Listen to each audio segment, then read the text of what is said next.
It all started on a quiet evening. My name is Sarah, and at the time, I had just turned 30. I had been married to Joey for a little over a year, and things were going well, or so I thought. Joey was everything I had ever wanted in a husband. He was kind, thoughtful, and loved me deeply, or at least that's what I believed in the early days of our marriage. We had always talked about starting a family, building a future together. I could picture our life so clearly, filled with love, support, and the kind of bond I had always dreamed of. When Joey proposed, I remember being overwhelmed with joy. I felt like I was stepping into the perfect life I had always imagined. But looking back, I realized that those early days were simply the calm before the storm. The first sign of trouble came out of nowhere. 3 months into our marriage, I received a call from Grace, Joey's mother. She asked if we could come over to visit. It seemed like a simple request, and since Joey had encouraged me to be a stay-at-home wife, I had plenty of time on my hands. I figured it was a chance to bond with my in-laws, so I agreed without hesitation. But something felt different as soon as I arrived at their family home. Grace was waiting at the door, her usual warm smile replaced with a cold, distant expression. "Hi, Grace," I greeted her, trying to ignore the knot forming in my stomach. Without a word, she gestured for me to come inside. "There are some things I need you to do," she said, her tone flat and emotionless. This wasn't the Grace I knew. She had always been kind and welcoming to me in the past, but now there was something sharp in her voice that set me on edge. I followed her into the living room, where she pointed towards the kitchen. "The sink's full of dishes from breakfast and lunch. Go wash them." Her words hit me like a slap. I stood there for a moment, trying to process what was happening. Grace had never spoken to me like this before. I had been to their home many times, but I was always treated as a guest, never as someone expected to do household chores. When I didn't move fast enough, Grace's eyes narrowed. "What are you standing there for?" she snapped. "Go wash the dishes." Shaken by her sudden hostility, I nodded and made my way to the kitchen. My heart was pounding in my chest as I stood in front of the sink, staring at the pile of dirty dishes. I had no idea why Grace was acting this way. In the past, she had been so cheerful, so full of life whenever Joey and I visited. But now, it was as if a switch had flipped, and I didn't know why.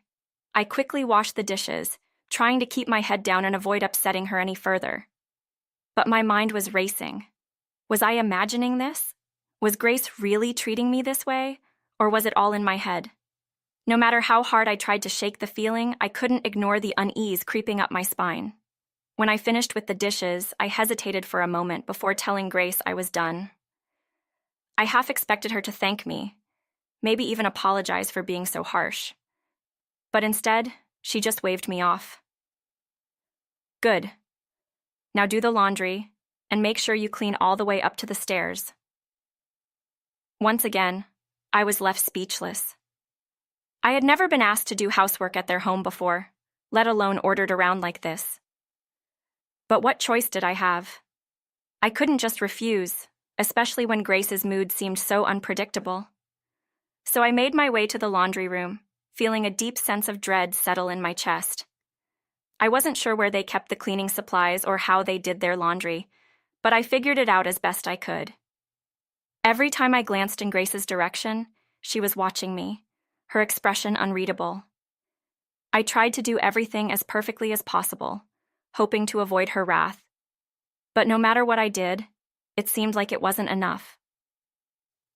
"That's not how Lily does it," Grace muttered as I struggled to fold the laundry the way she liked. If it were Lily, she would have done it right the first time. Her words stung. Lily, Joey's younger sister, had always been the golden child in Grace's eyes. She was perfect. At least, that's how Grace always made her out to be. I had met Lily a few times before, and while she seemed nice enough, I couldn't help but feel like I was constantly being compared to her. I tried to push through the rest of the day, doing my best to keep up with Grace's demands. But by the time I left their home that evening, I felt drained, both physically and emotionally. I wasn't sure how to handle this sudden shift in Grace's behavior, and the worst part was, I didn't know if Joey would believe me if I told him. When I got home, I decided to bring it up. "Hey," I said, trying to keep my voice steady. I went to your parents' house today, and Grace, well, she wasn't herself. She kept comparing me to Lily and ordering me around. Joey looked at me with a frown. That doesn't sound like Mom, he said, sounding skeptical. Are you sure you're not overreacting? His response made my heart sink. I had hoped he would take my side, that he would understand how difficult the day had been for me. But instead, he brushed it off as if it were nothing. I felt a pang of frustration, but I didn't want to push the issue. Maybe I was overreacting. Maybe it was just a one-time thing. But as the weeks went by, Grace's behavior only worsened. She called me more frequently, always with some excuse to have me come over and help with chores. Every visit was the same. She would order me around, criticize everything I did, and constantly compare me to Lily. It didn't matter how hard I tried to please her. In Grace's eyes, I would never be good enough. I brought it up with Joey again, hoping he would finally understand. Grace is getting worse, I said one evening after another exhausting visit. She's constantly calling me over and treating me like her personal maid. I can't keep doing this. Joey sighed, clearly annoyed. Maybe you're just being too sensitive, he said. Mom's probably just trying to help you learn how to manage a household. Why not take it a little more seriously? His words hit me like a punch to the gut. How could he not see what was happening? I wasn't being sensitive. Grace was harassing me, and Joey was turning a blind eye. A cold emptiness settled over me as I realized that I couldn't rely on him to help me. After that, things only got worse. Grace's demands became more frequent, and Joey's indifference became more pronounced. It was as if I had been completely cut off from the life I had envisioned. I no longer felt like Joey's wife. I felt like his family's servant. Fast forward to 1.5 years into our marriage. By this time, I was pregnant, and I had just entered my 3rd trimester. Physically, I was struggling. The weight of the pregnancy was starting to take its toll, and I was constantly exhausted. But despite this, Grace continued to call me over to her house, expecting me to do chores just like before. One day, Grace called on Joey's day off, and as usual, we were both expected to go. I didn't want to, but Joey insisted.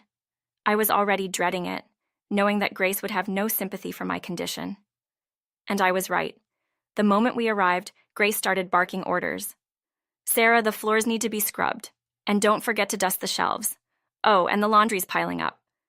I tried to explain that I wasn't feeling well, that the pregnancy was making it hard for me to stay on my feet for long periods, but Grace wasn't having it. Lily did housework even when she was pregnant, she said, her voice dripping with disdain. You're just being lazy. Her words cut deep, but I didn't have the strength to argue. I got to work, pushing through the pain and discomfort as best I could. But as the hours went by, I started to feel worse. My back ached, my feet were swollen, and my stomach felt tight with cramps. I could feel the cold sweat on my forehead as I tried to ignore the pain, hoping it would go away. But then, as I was standing in the kitchen, preparing dinner for everyone, a sharp, unbearable pain suddenly shot through my stomach.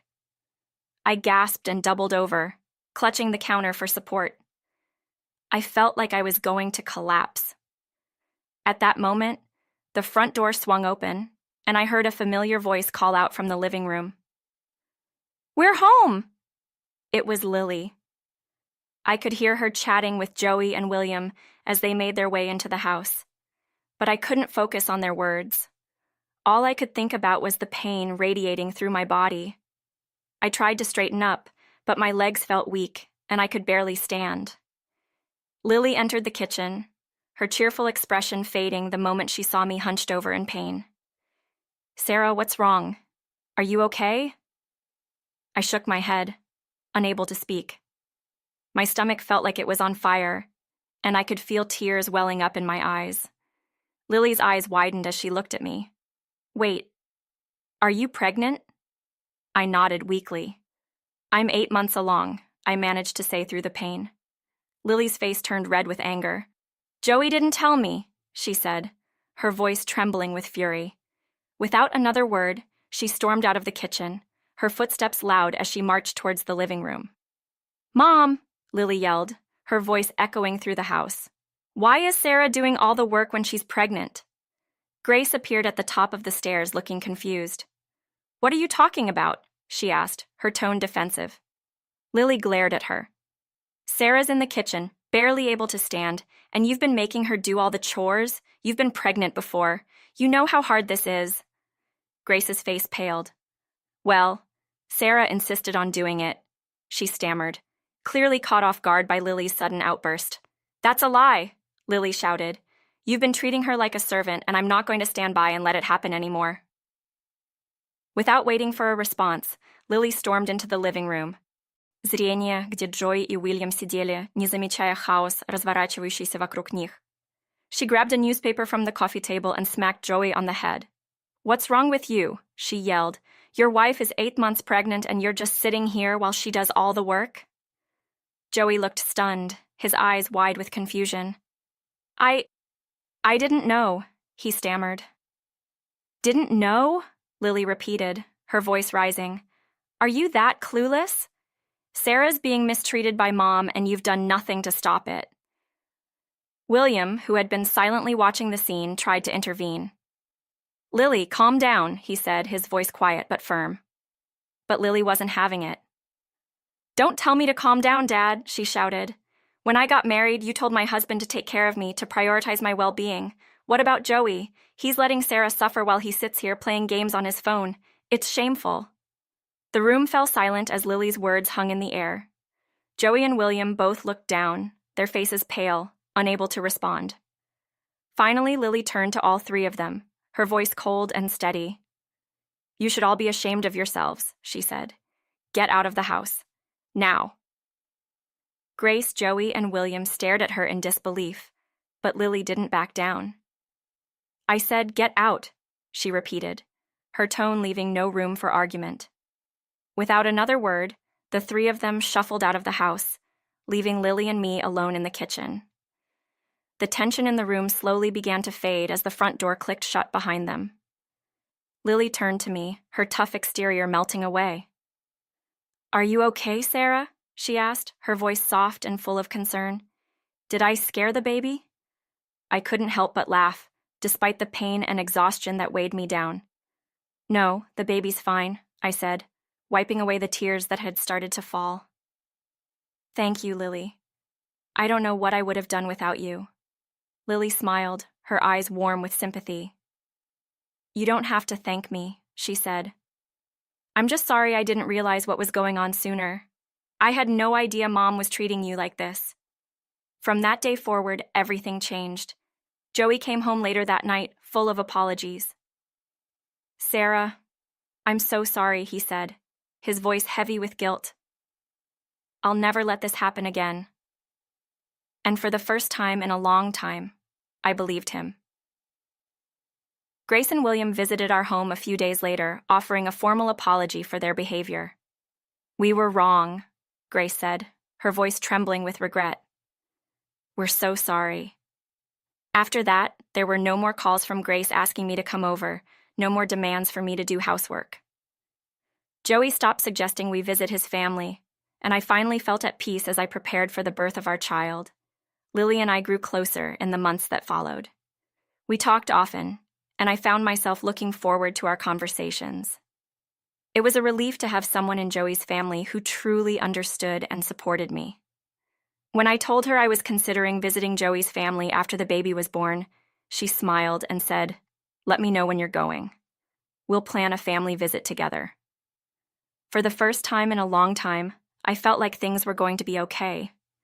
I knew there would be challenges ahead, but with Lily by my side, I felt stronger. And if Lily ever needed me, I knew I would be there for her, just like she had been there for me. Everything had changed, but for the first time, I was